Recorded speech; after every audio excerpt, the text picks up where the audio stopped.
Okay, welcome to the art classroom, and we're going to do a virtual tour of the room to see where supplies are located. So we're going to start over by the fire exit. If you take a look over in this area, you're going to see a set of 3 drawers all marked for this side of the classroom. So anyone closest to this side of the classroom usually comes over here to access things like your large Sharpie markers, small, and then the bottom would be where our erasers are stored. You're also going to notice a electric sharpener. The electric sharpener has a fill line, so please pay close attention to that. If you happen to notice it's full, all you're going to do is take off the front of the container, dump it over to the trash, and then make sure when you reattach it that you're going to listen for that click. That clicking sound means that all the gears are connected, so it'll work.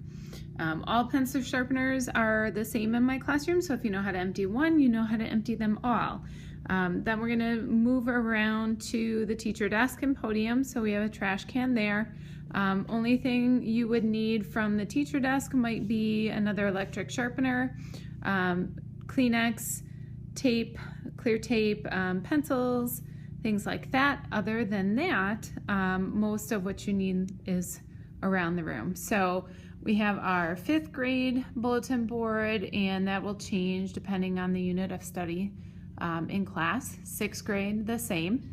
Then moving over towards the door, we have a calendar that'll keep things posted just as reminders. Moving right along, you're going to notice the same setup of 3 drawers for this side of the classroom, identical as they are on the opposite side for kids that are closest to this side. Then if we move over directly underneath our screen is where you're going to see the cutting board. The cutting board is labeled by hour. So the reason it's labeled by hour is because this is where you will turn in your finished work. So you can see you will just find your class hour. So first hour would go under the first shelf, just right there. So that is for finished work only, finished work that is ready to be graded.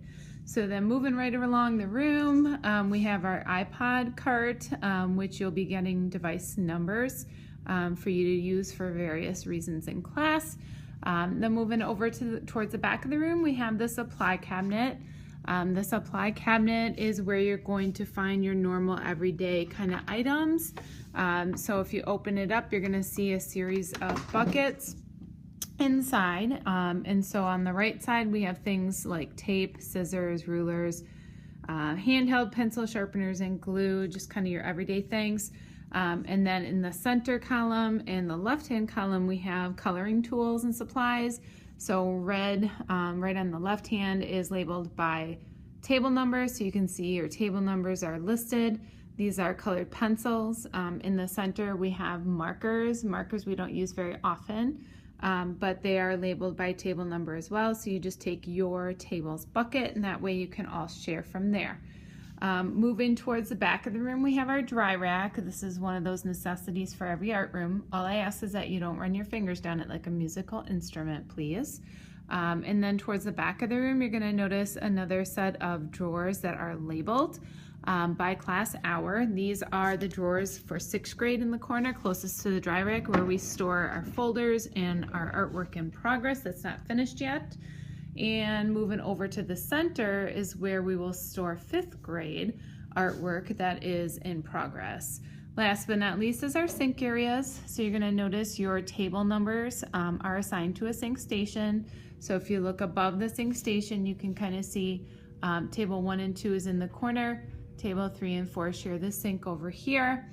Then we have tables 5 and 6 and tables 7, 8, and 9 that share in the corner. Each sink station is equipped with paper towel dispenser, soap dispenser, specific supplies underneath the cabinets of their sink, and a regular trash and recycle bin at each area.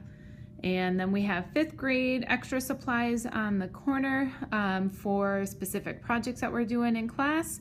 And 6th grade supplies will go in the center for extra things that you would need per project. And that's pretty much it.